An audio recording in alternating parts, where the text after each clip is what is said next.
Ndabashuje mwese bene data abakunzi bacu, abakunzi b'ikiganiro cy'ijambo ry'umunsi, mwese ndabashuhuje kandi mbakira uyu munsi wa none wo kuwa gatatu itariki ya 21 z'ukwa kabiri 2024, ndabakiriye kuri iki kiganiro cy'ijambo ry'umunsi dufatanya hano kuri Pure Gold TV y'abakristo. Ni ukuri uno munsi mwiza cyane, uno munsi mwiza cyane tugiye kureba ibitangaza by'Imana yagiye ikoresha umukozi wayo Pawulo.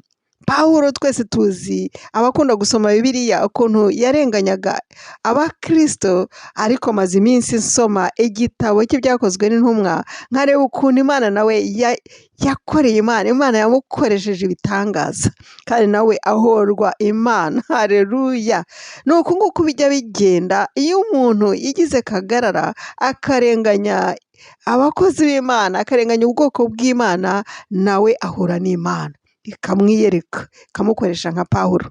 Reka tubanze dusenge, mfite amatsiko nawe ufite amatsiko, turebe ibitangaza Imana yamukoresheje ahangaha mu byakozwe n'intumwa igice cya 20. Dusenge gato cyane dusaba umwuka w'Imana kuko tubigenza hano kuri Pure Gold TV.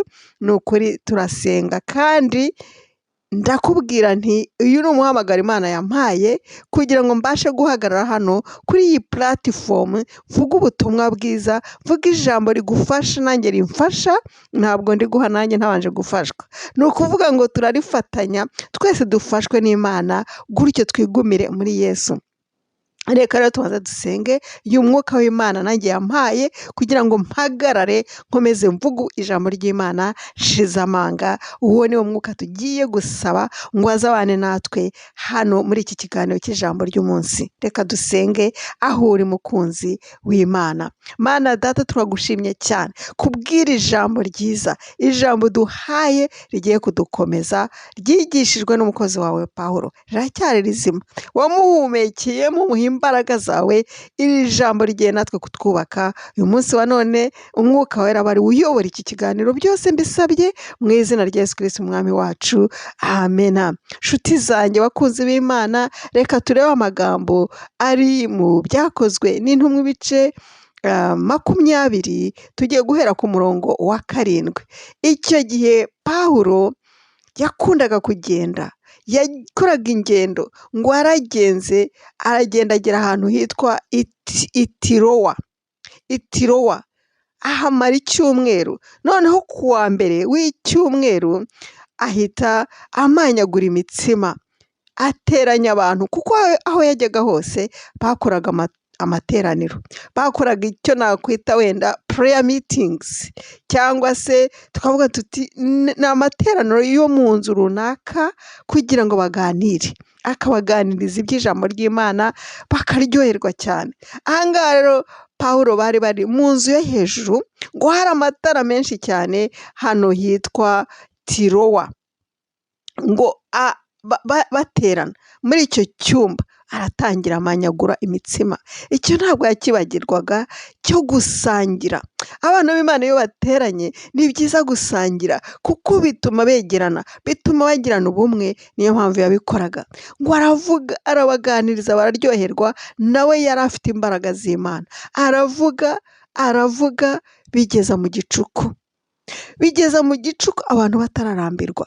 Ariko ngo hari umuntu, kuko yari yicaye, bari mu cyumba cyo hejuru, hari umusore wari wicaye mu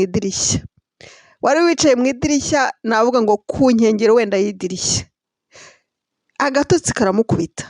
Pawulo ntabwo yananirwaga, murabyumva, yaravugaga kugeza mu gitondo, akongera akiyongeza, kuko yari afite imbaraga z'umwuka wera. Iyi niyo mpano Imana yari yamuhaye, bene da. Nk'ubu ngubu nahawe nanjye impano yo kumva ko ngomba kubasangiza ijambo ry'umunsi nk'iri. Hari undi utabishobora, hari undi utabivuga, ariko umuntu wese n'impano ye. Pawulo yari yahawe impano yo kurara ijoro yigisha bugacya agakomeza, ntabwo yananirwaga. Kuki? Kuko yari afite imbaraga muri we, ntabwo ari we wabikoraga. Tubimenye, ni ukuri nanjye ibisige. Haleluya! Ntabwo ari iki, sinabishobora. ntabwo n'ubundi ubusanzwe nzi kuvuga, ariko kuko umwuka wera undimo aranshoboza nkabaganiriza iri jambo ryamfashije nk'uyu munsi wa none, nko muri iki gitondo. Haleluya! Uyu musore yitwaga, reka ndebe neza, yitwaga Utuko. Yitwaga Utuko, ntumbaze icyo bisobanura. Yitwaga Utuko, tubifate gutyo. Yari ari ku idirishya arimo kumva ijambo ry'Imana. Bigeze aho nubwo yari umusore w'umujene, agatotsi karamukubita. Nanjye niko bijya bigenda, kuko njyewe ntabwo ndi umuntu urara ijoro, njye ndi umunyagitondo, mbyuka kare rwose. Ibyo ndabishoboye, nshobora no kubyuka saa 10 saa 9 mu gitondo ngasenga. Ariko uyu nguyu ngira ngo nawe yari umunyagitondo, ijoro ryaramunaniye, yari umujene, yicara ku idirishya. Urumva ni muri etaje, inzu yo hejuru. Amazu ya kera ntabwo twari tuzi ko hareshyaga, ariko inzu yo hejuru ni inzu yo hejuru. Agatotsi karamukubita, kamukubise agira gutya, araminuka, yikubita hasi, agira gutya, aragwa mu idirishya ryari rikinguye, yikubita hasi, ahita aca, arapfa, umwuka urahera. Biba birarangiye, umwuka urahera. Utuko aba arapfuye, araca, birarangira anyuze mu idirishya. Kubera iki? Kubera ibitotsi. Kubera igitotsi. Igitotsi gishobora kugusinziriza wicaye mu idirishya ukagwa, ukabura ubuzima bwawe. Ariko aha ngaha Pawulo yuzuye imbaraga z'umwuka wera. Pawulo yahise atabara, yahise agenda ajya gufata uwo musore, aramugendera, aramufata aho yaguye hasi, aramwiyegereza ngo amwubama hejuru. Amen. Amwubama hejuru, umwuka w'Imana ayobora Pawulo ati bikore, wereka aba bantu ko ufite Imana, wereka abantu ko mfite. Arangije aramusengera, aba muzima, arongera amubasubiza, aravuga ati muhumure, umuntu ni muzima, ubuzima bwe arabufite, aramubazanira ari muzima. Barongera barya imitsima, abarya imitsima. Pawulo ntabwo yumvise ko ari ibintu bitangaje, yabifatishije nk'ibisanzwe, kuko yari afite ubuzima muri we. Amen. Yari afite umwuka w'Imana utanga ubuzima. Uyu mwuka wera yari afite niwo mwuka wera urema, niwo mwuka w'Imana urema ibintu byose, uzura ibyapfuye byose bikazuka, bikongera bikagira ubuzima. Uyu mwuka niwo dukeneye. Uyu mwuka, izi mbaraga Pawulo yari afite, nawe wazigira, nanjye nuko. Ahubwo uyu mwuka wera tuwusaba Imana, kuko turabyemerewe. Ni impano Imana itanga. Iyo umwuka wera kurimo, azura abantu, azura ibyapfuye. Ijambo avuze rirarema kandi rirazura. Imana itugire neza cyane. Aha niho nagira ngo dutinde gatoya tubitekerezeho. Iyo Pawulo aza kuba wa wundi wicanaga, wa wundi cyagiye yarenganyaga ubwoko bw'Imana, ntabwo yakora ibikorwa nk'ibi. Ntabwo umwuka w'Imana yamukoresha. Umwuka w'Imana akoresha umuntu wihannye. Umwuka w'Imana ajya mu muntu wemeye gukizwa, wemeye guhinduka, wemeye guca bugufi no kwihana ibyaha. Iyo twihannye ibyaha bikakurwaho, umwuka w'Imana araza agatura muri twe. Uyu mwuka w'Imana wakoresheje Pawulo, kuko ngo nyine yamaze gusengera uyu musore, amwiyegereje, amwubamye hejuru, umwuka w'Imana ujya muri uwo musore, agarura ubuzima, aba muzima. Baramutahanye, bari bishimye cyane, ifamiye ye n'inshuti ze bashima Imana. Uwo mwuka w'Imana nawe urawufite, uwo mwuka w'Imana nanjye ndawufite, ariko Imana nyine itanga impano uko ishaka. Gusa icyo nshaka kuvuga ni uko uyu mwuka w'Imana urarema, urazura, kandi nawe byakubaho, nawe Imana yabigukoresha wikwigaya. Ntabwo byarangiye, umurimo w'Imana ntabwo warangiranye na Pawulo, ahubwo urakomeje. Buri generation Imana irakomeza igakora, harabihamagara bakitaba. Ariko iradushaka twese uyu munsi wa none ngo twuzure umwuka w'Imana.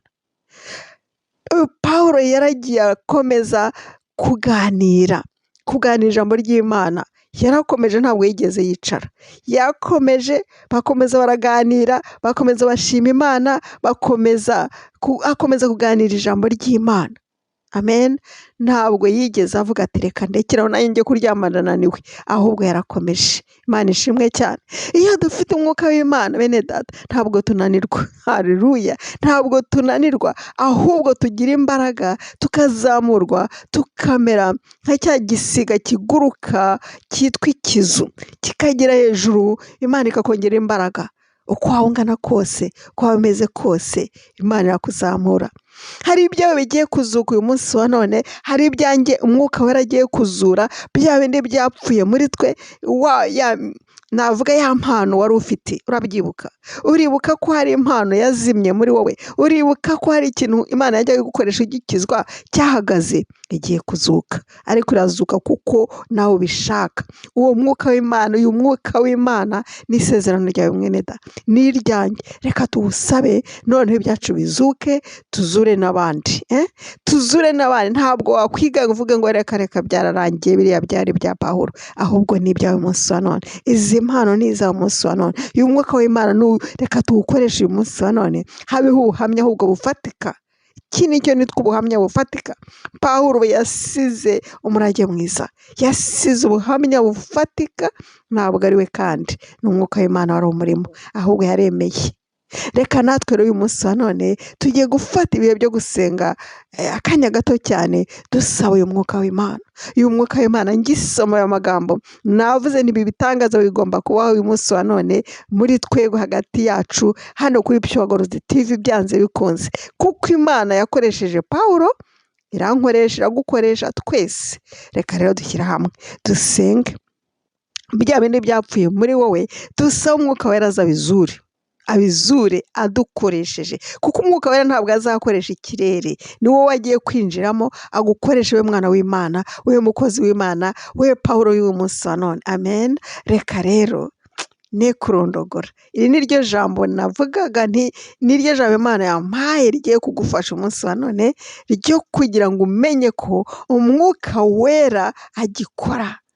Umwuka wera winjiye muri Pawulo akawuzura, ukamukoresha ibitangaza mu izina rya Yesu Kristo, uyu umwami wacu, riracyakora.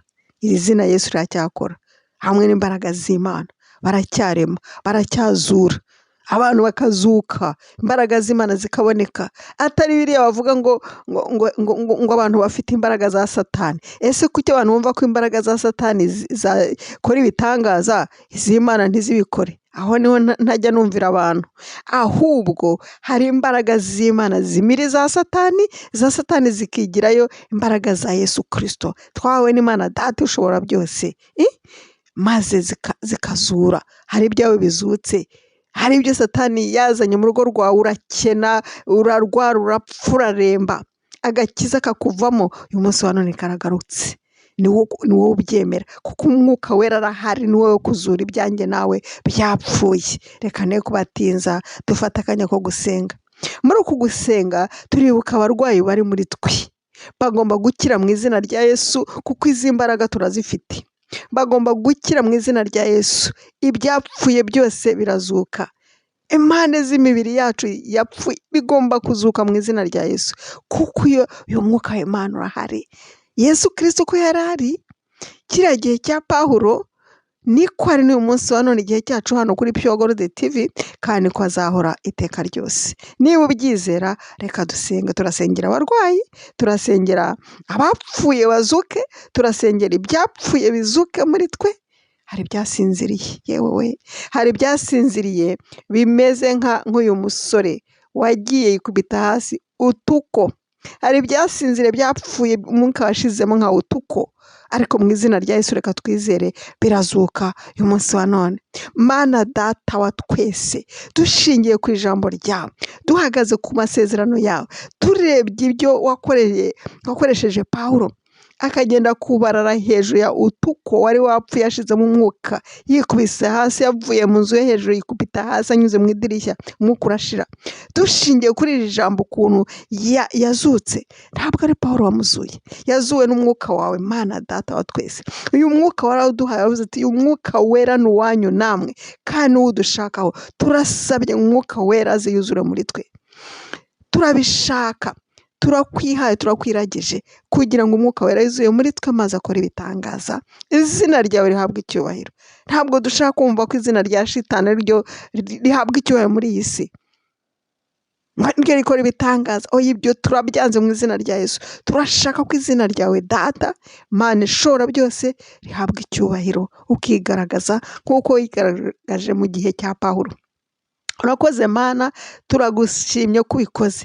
Twibutse gusengera abarwayi bari hano badukurikiye hano kuri Pure Gold TV, b'abanyamuryango wacu, b'abanyamuryango bacu turi kumwe mu muryango w'Imana.